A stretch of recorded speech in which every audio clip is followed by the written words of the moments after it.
Welcome to Inkonversation, the podcast that fuels your entrepreneur spirit. Brought to you by Inhomoko. We deliver thought-provoking conversations with industry leaders, game changers, and unsung heroes, all making an impact in their communities and shaping the future of business. Let's grow together and transform the world, one business at a time. Thank you so much. We are here today with Mr. Amath Pathe, Managing Director for Africa Food Systems Forum. It's a huge privilege to have you, Mr. Amath, on our podcast. My name is Henok Laka. I'm Business Growth Services Director for the Ethiopia region. So I would directly jump in to a quick introduction. So maybe let me give you a quick moment to introduce yourself. Thank you very much for inviting me. My name is Amath Pathe Sene. I'm the Managing Director of the Africa Food System Forum, the world's largest platform on food system and agriculture on the continent. We are based in Kigali, Rwanda, where the headquarters is, but serving the entire continent. And thanks again for this invitation. You have an in-depth wealth of diverse experience. Could you tell us about yourself and a bit of your journey towards where you are today? So thank you so much. And it's always not easy to talk about yourself, but I'm originally from Senegal, which is a Sahelian country, and having also parents who were originally from the groundnut basin. Where from an early age, I've been going several times and being there and looking at also how such kind of area that provide economic growth to the country still struggling when it comes to agriculture because of climate change, but also the degradation of land. So that childhood observing has pushed me to become an agricultural engineer. And agricultural engineer looking at solutions on how we can transform rural societies, and the fire that grow in you when you are a child want to solve goes beyond a job. It became a mission. So that's how I end up in development. So and starting in post-conflict countries in Afghanistan, where I worked a few years, and in rebuilding agricultural economies in post-conflict countries. Also to see what's going on in other continents in Central Asia before coming back on our continent later with the UN organization, UNDP, as a junior professional officer. I started in Mauritania. Later, I was in Kenya before going out again in South America, in Brazil, with the Global Policy Center. So through that journey, I started on the ground as a technician, but as an engineer and later as a manager. So from the ground going up, you accumulate that experience where obviously from technical, you became also someone specialist on policy design, because when you do something on the ground, you need also policies that guide at the macro level, at the country level, at the regional level. And before now joining IFAD, which is a part of the UN family, but a financial institution. So it was good also to jump into an organization that look at it from an investment for smallholder farmers. So you can see throughout my career, it has been always agriculture, climate change solution for rural communities. But I quickly realized that there is a moment where ecosystem to transform food system, agribusiness, young people, it's not only institution, it's not only farmers, it's not only policymakers, but it's a group, it's an ecosystem. And taking this role at the Africa Food System Forum has provided me the opportunity to continue bringing that ecosystem together.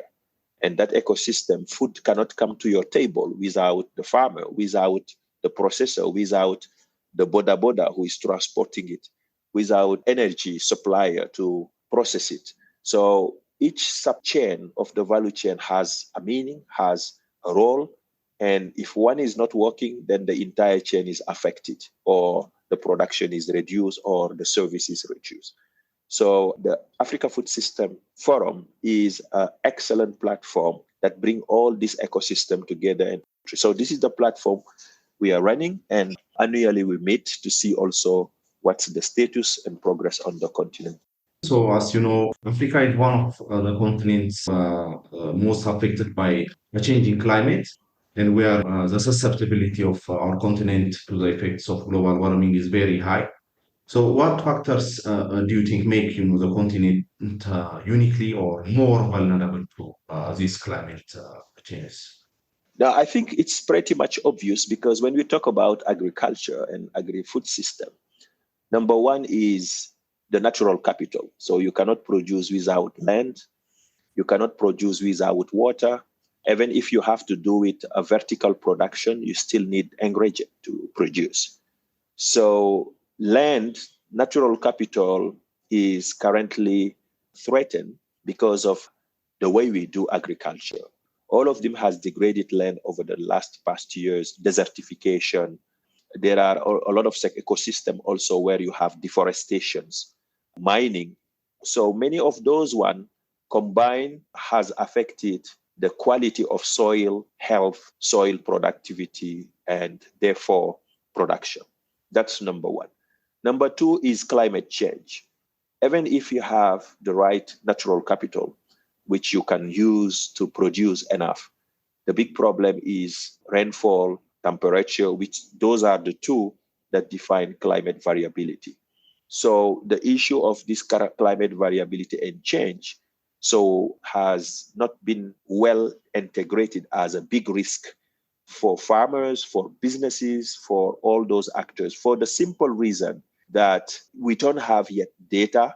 We have not yet compiled it. We do not have also the capacity to respond when there is a big disaster as compared to other regions where you have hurricane or those big storms in the US. The next day, there is a whole chunk of money that is put on the table, but you also have like different entity of the federal government addressing.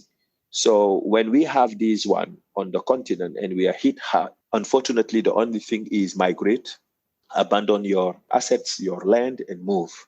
And it brings another problem, which is, people coming to cities and then suburbs, slums, and security, and another development challenge. The third one is our agricultural system. They're still very subsistence agriculture.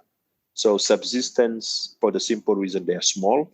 Most of those farmers live on less than a hectare. And obviously, those one, if they are not well organized, they don't have the capacity to deal with the middlemen or major or big actors. So question of organization is there. The question also of mechanization as compared to Asia and other continents. The African continent is under mechanized. Second is also irrigation. We irrigate less than 5% when in the other region, they are more than 50% of their land irrigated. Therefore, you are not adapting to climate change because you are not mobilizing the water after the rainy season to be able to irrigate and have a production on 6, 7, 8 months. So this became a problem in area where the rainfall is only for 2 months or 3 months. And lastly, I will end with issues of technology. Agriculture as for today is for young people. I think it's a bit complicated to change the old generation, but it's a good opportunity with young people to have a job. They can also produce enough on a small plot with different techniques. And it's really important that we look at also technology and new solutions that can help us leapfrog, but not just where we were. Those one combined with governance, reforms, policy that cut across different sectors will help us address all this challenge and also transform our food system. Let's also look at AFS strategic objectives. So you have currently 6 strategic objectives, where one is around investment facilitation in finance, where you anticipate to build and advance the pipeline of investment opportunities throughout Africa to support private sector at different levels, small, medium, and large. At Inkomoko, we also have an investment support package for our clients, and we provide direct capital for our clients to nurture their enterprises. So maybe my question, how are you doing this investment facilitation for the private sector, as well as what kind of stakeholders are best positioned to contribute to this objective? Yeah, I think private sector is crucial to transform this sector. And at the end of the day, the government has to be just an enabler. So private sector will not come to agriculture when it is risky. And that has been the narrative for many years. Because you have climate change, it's raining, not raining, we don't have data, we don't know the client. So that has been always a big challenge from a private sector attracting. However, when you de-risk the sector, when you provide the right information to private actors, particularly data on even climate change and variability, they are more comfortable to integrate it as part of their risk management metrics. But those information should be there. The second part of de-risking is also public and private sector partnership. When government comes and be a cushion for those who are vulnerable and risky, but you're still supporting them because they are the backbone of your economy, then it also creates a big change in a country and also how you transform your sector. When now we come to private sector, we have several actors there. You have insurance companies, you have equity fund, you have private investors, impact fund, etc. Most of them are looking at also creating an ecosystem where you have many working together. Obviously, insurance company, when you are hit hard by a drought or floods, so they can come in and pay you back. So the bank that provides you the resources is not necessarily affected, but those one need to be integrated as part of the financial model. And the financial model with the return on investment is key. Also, interest rates sometimes are high because it's risky, but when you put that ecosystem together, then the interest rate could be lower than what it is right now for commercial bank, at which prevent also any those who are in the sector to go and borrow resources and work on. So how are we bringing now these guys? Is just to see like a puzzle. When you work with a young MSME who would like to get some resources and grow its business, he's just looking at 50,000 US dollars. So we create what we call the deal room. The deal room is a vehicle within the AFS forum where we do a call for proposal. And then all those MSMEs can apply their project. You are sitting somewhere in Ethiopia or in Malawi or Mali, you can apply. Based on criteria, your project is selected. So we won't let them just pitch, but we also bring development partners that can still support them when they are pitching in case the market is asking for some de-risking mechanism, so the development partners can bring it. So by connecting the dots between the one who is looking for resources, the one providing the resources from the supply side, the other that can come and support the ecosystem to make it simple, so there is trust between them, but there is also de-risking.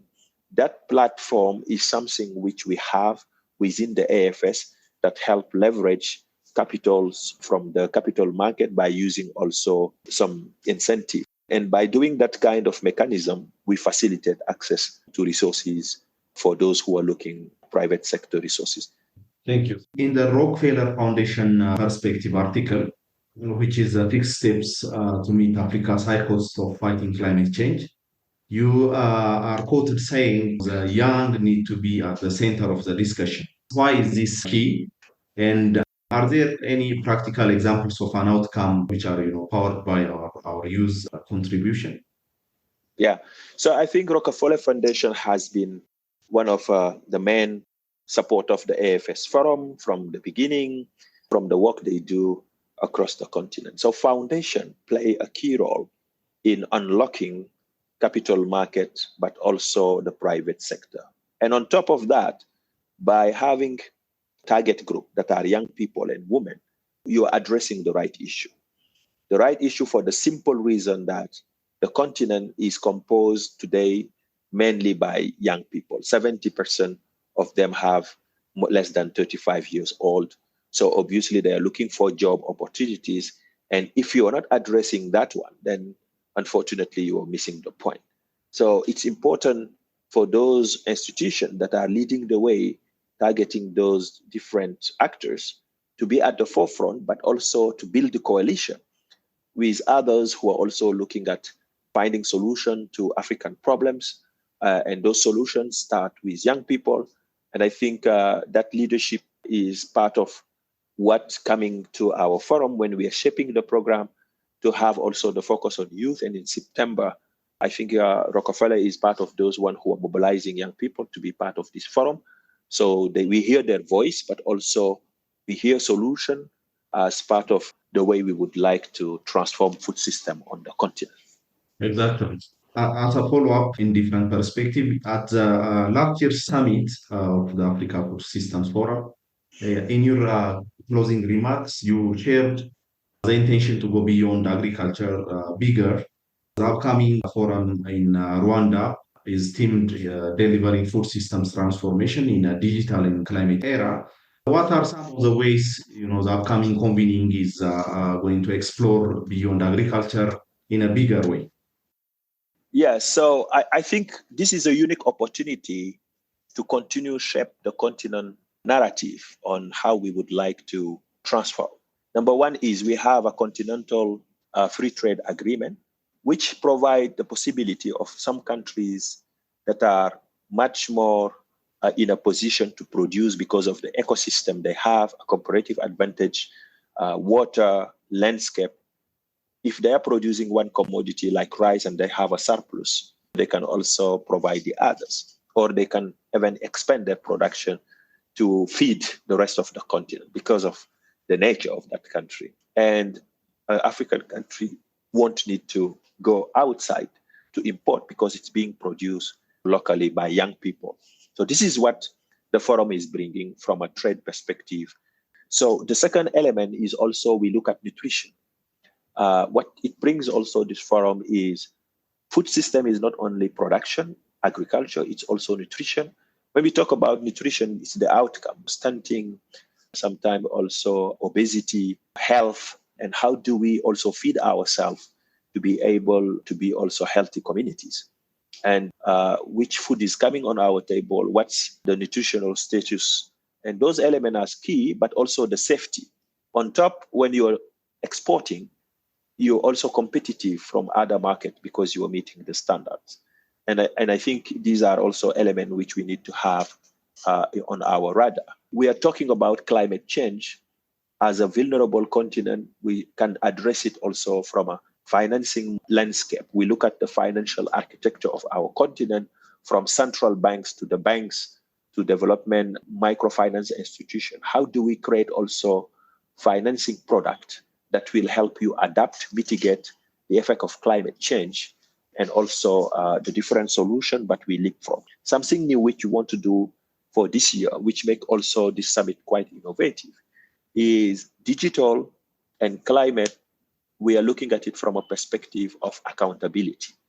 A platform where when we come, we can talk about what has happened between last year and this year. It's not just about shaking hands, taking pictures, but countries are coming and showing policies. Others can copy, paste, or scale up, or deliver. So we are also talking about youth and women. How do we incentivize them to come? And incentivizing them is also through competition, awards, recognizing them.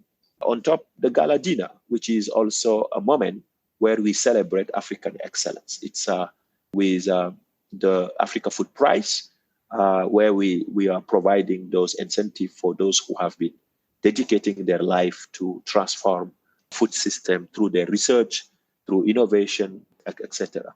So it's a moment also where private sector philanthropists are there, and how can we work together to push this agenda. The leadership, ministerial meetings with decision, head of state with decision, but all focusing on youth and women. So I think this is something which we bring. So it's good that we address those issues from start before we go to other one, and we can do it as a continent which has the capacity, natural resource. I'm sure it's going to be, this year's gathering is going to be amazing. So Inkomoko's vision is an Africa with thriving communities where young people and especially refugees are engaged. Communities have access to relevant innovations for self-determination, where African-based solutions are unleashed to solve our own problems.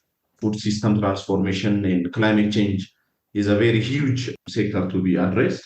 What can the many young people in communities that we serve do to contribute to build a healthier, more inclusive, sustainable, resilient, and equitable food systems?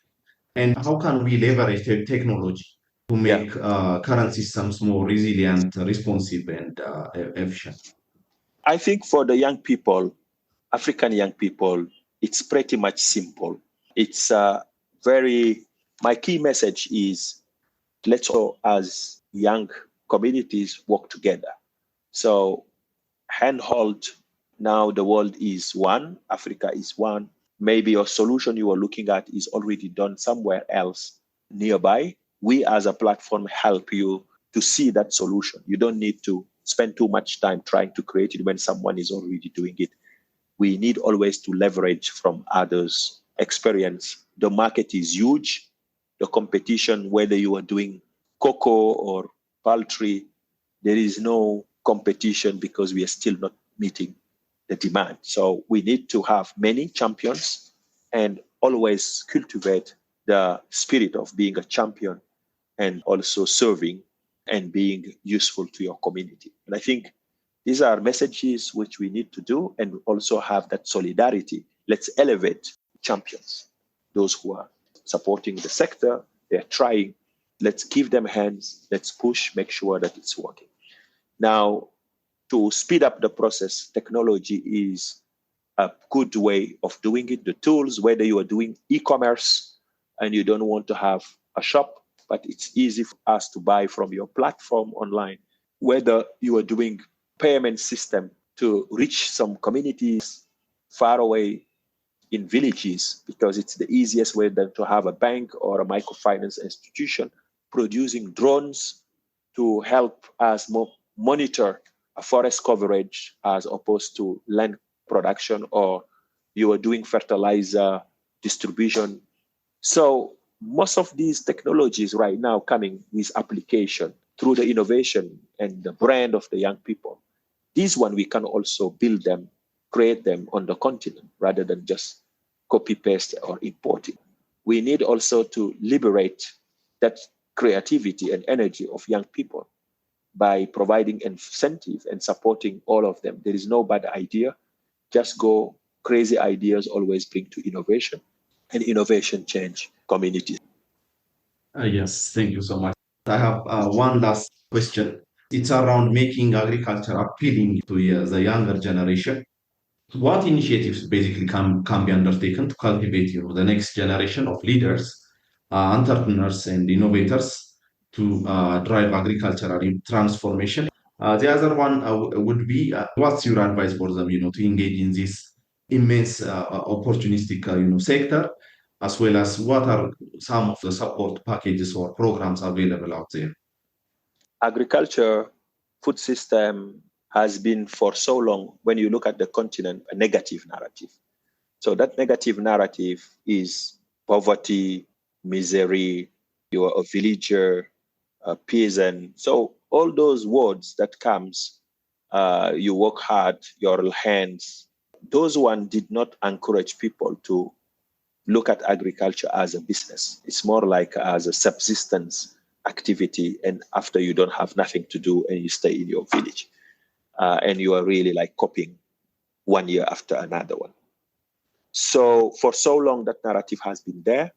And I think what is needed to be done is what we are also trying to do within our forum, is to change that narrative. Start with media, towards those actors which we feed with content, and start also giving a positive narrative. We will have some session on that.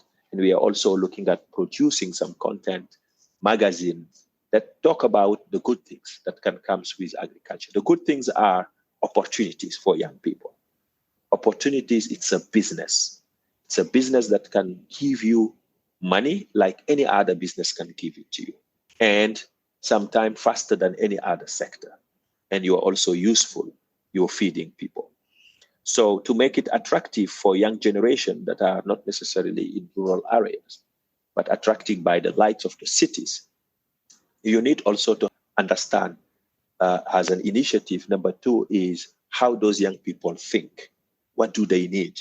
If today you have to do agriculture in a suburb or peri-urban area, or even in a rural area that is 1 hour or 30-minute drive, there is a prerequisite that is needed, some basic things which will keep you alive there. You are fine, and you may find it funny, But in some of my previous experience working on development and touring some African village, there was some I visited, I found them there, I asked them, why are you staying into this very complicated and harsh area?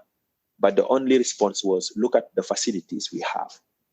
So we have social housing, we have even a TV place where they can watch games after the jobs they finish. So they have a life. So if you don't have those basics, you cannot expect those people to stay in very hard conditions. They have the same rights, they have the same aspiration like all of us, and those elements has to be there to make it cool. But there are also a third initiative, which be the incentive. We need to work together between sector ministries, Ministry of Youth, Ministry of Finance, Ministry of Ag, Ministry of Trade. They come together, and then Ministry of Gender, to see what can be done when you put those young people and you want to make this business attractive to young people. I will end by saying, if we want to make it also attractive, we need to get into the brand of those young guys. We put them at the forefront from a decision making, from a contribution, so they will tell us what they want. Thank you so much, Mr. Amath. Your insight, knowledge, and experience have been really amazing, and we really thank you for making a time to be here with us today. Thank you so much, Mr. Amath. Thank you so much. Thanks for having me. At Inkonversation, we're dedicated to empowering entrepreneurs across Africa with the tools, resources, and knowledge they need to flourish in today's competitive business landscape. Now we're bringing that passion to this podcast, taking you on a journey through inspiring stories from around the globe.